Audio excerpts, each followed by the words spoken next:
I'm Wilson Hunter. I'm founder and CEO of CardBoard.Live. Before this, I spent hundreds of miles on the road doing a sales job, and really I wanted to stop doing that and really follow my passion. I'm a huge nerd. I play the game Magic the Gathering professionally. So right now, live streaming video games is huge, but in physical games, there's a lot of missing information. We're totally revolutionizing an experience in a way they currently interact with games and play games. Deciding to quit something that was really stable and start this and bootstrap our first product, it was pretty stressful. I really pursued this not because I have any startup experience, but because I'm really passionate about the product. This is obviously an awesome experience. I mean, everybody knows the Drapers. I would have never really imagined that I'd have this opportunity to pitch to them, so really pumped about it. Welcome to Meet the Drapers. Give us your pitch. I'm Wilson Hunter. I'm the founder and CEO of CardBoard.Live. I'm a huge nerd, which is going to be very obvious in this presentation. So we are revolutionizing the way that non-traditional card and board game players and fans engage with their hobbies online. I'm going to hand out these cards to you all if you want to pass them around. That's an example of one of the games. These are Magic cards. That's right. So right now, live streaming of video games is huge. But when you're streaming a physical game, it brings in new complexities into the issue. For example, blurry cards on the screen, it may be difficult to see them, and missing game information such as player hands or the contents of a player's deck. Poker popularity increased over 2,000% when they added a digital overlay to the screen that showed the missing contents of player hands. We're doing something similar for non-traditional games, but we're using image recognition, which allows users to hover over key items in a stream, and they can even purchase those items. So with over 100 million collectible game players worldwide and a $1 billion secondary market of trading cards, there's a significant opportunity to provide the shopping solution that integrates with a unique entertainment experience. I actually play Magic the Gathering on the Pro Tour, and I started this company because it was a problem engaging with my favorite hobby online. So I invite you all to help me innovate and revolutionize the digital experience for physical card games. Terrific. How do you help this experience? So usually players like to watch these games on a computer or on their phone, and they can actually hover over individual items, and using image recognition, it expands the image and they can read the item. Because it's a collectible game, many players watch this because they would like to play the game themselves. So they can actually click on the item live in a stream and purchase it for themselves. So are you selling the software to the other market, to the game sites? We're an extension that can go on top of something like Twitch, but we're creating our own platform right now because we would like to integrate marketplaces with the ability to do this so that they can buy and sell cards through the stream. Are you going to show them how by doing Magic the Gathering first and then move on to other card games and other games? Absolutely. So Magic the Gathering is our go-to-market game, and it's a very influencer-based market. So sort of like basketball with LeBron James encouraging people to buy his merchandise, it's very similar. What's your background? I'm a marketing guy. I actually started a yearbook design and sales business when I was 21. It was just a hustle job. But really, playing professional cards is my passion and what I do on the side. I went to Spain for a tournament in February. Wow. What's the prize money in a tournament like that in Spain or something like that? So that tournament's about $500,000. It's lower than poker because there's no buy-in. And that's really the key with this is marketing for the creators of the game and for people that sell the game pieces. It's why there's a different opportunity than your traditional deck of 52 because no one's trying to sell those cards. How do you play this game?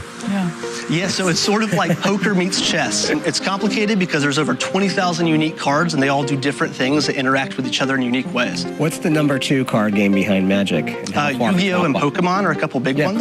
And so are people going to bet on this? Because of some recent law changes in the US, we're really excited about opportunities to actually bet on hands as a viewer. You're already doing this, right? Yeah, we're early How many stage. people are actually watching you play this game? Right now, some of the tournaments get around 1 million unique viewers per event. I was one of the players that was featured 4 times in one of the last Pro Tours. So far, our first tournament is actually being streamed this upcoming weekend. We expect about 50,000 people to interact with our tool.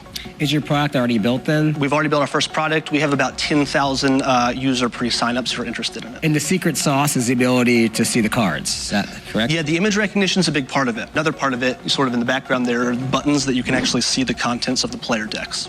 So if I were going to use your software, I would need a camera pointing down at cards, a camera pointing at me. It's an extra piece of equipment for people. It's pretty complicated. Yeah. That's right. So we have an onboarding process for individuals who want to stream. All that really requires very simply is like a $50 Logitech camera, and we can help them out with the rig for that. In general, though, most of the customers are hobby shops that already want to stream, and then you have larger tournament series that actually have full production teams that stream the tournaments, and this is really technology that And do you get paid By winning? We'll be making a fee on the sale of cards through the stream, as well as your traditional freemium-based model that allows people to actually subscribe to content creators that they like. Yep. This is Twitch for card games. Exactly. That's right. Where are you at in terms of funding and who's your team and all that? Yeah, so we've just done a pre-seed raise and bootstrapped so far. We've raised about $170,000. My co-founder and CTO has experience at Microsoft and Amazon. He's over in China. We also have a team of developers. How big's this market? The hobby games market is about $10 billion, but that includes like competitive board games. I mean, one way to measure the market size, though, would be how big are video games, all video games, and how big is Twitch? What's and Twitch? All video games. The one where you watch the people play video games. Oh, that's that one that we just Amazon talked bought. about. Just ask that question. Yeah, I asked it Not the before. answer. A different way of looking at this is actually the number of players, because Twitch didn't build their platform on the sale of video games. It's actually about the number of players who want to play and use it.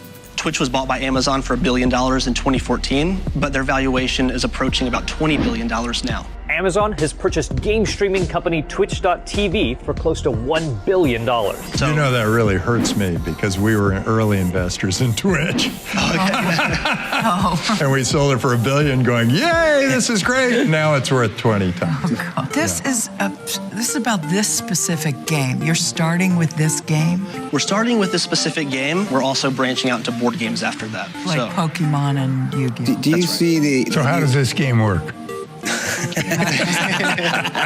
You have a new player right here. He wants to play with you. He did it on purpose.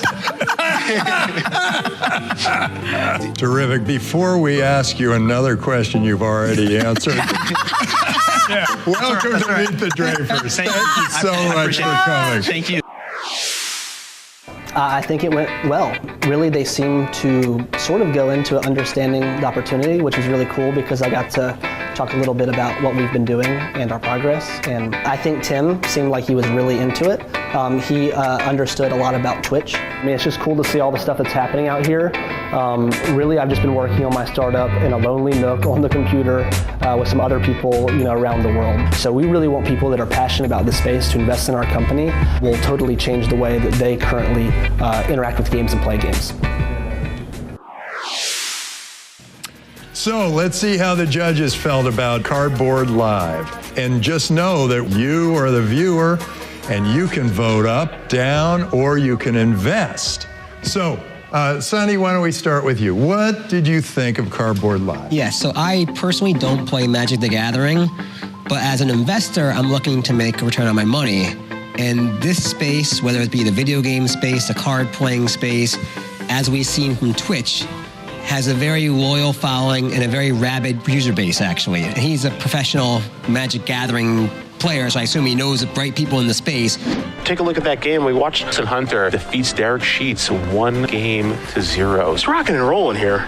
So he develops the right product that solves a pain point. It'll catch on, actually. This would be one With the Amazon, Twitch would I mean, have we to all buy. thought Twitch, no one understood Twitch at all, with the exception of you who invested in it. And now it's Actually, become I didn't understand it either, give that but to I did I was invest. giving you the benefit of the doubt now. Holly, what'd you think? Well, I'm taking everybody else's word for it that this is an important, interesting platform, but it's not something that I would ever think to invest in. Dad, what'd you think? The market is huge, if you get the right game. And I liked him, and I think I would go thumbs up on it. Again, don't know much Again, about we it. need to talk to the crystal ball. Yeah. One thing that's really funny, before it was, I'm a jock, and everybody was like, you're cool. Now it's like, I'm a jock, and everybody's like, ooh, I want a nerd. Okay, let's go live. We're going to gather around the magic ball, and I've got mine. Oh, good, I got mine. Just hit me. Okay, well, here we go. It's thumbs up, thumbs down, thumbs all around. This is a... Wow, This 3 is a 3/4 up. This is all the way up just because I'm going from peer pressure. from Peer pressure. Not necessarily Don't take pressure, peer but no, it's pressure. not pressure. It's Pure admiration. Pure admiration.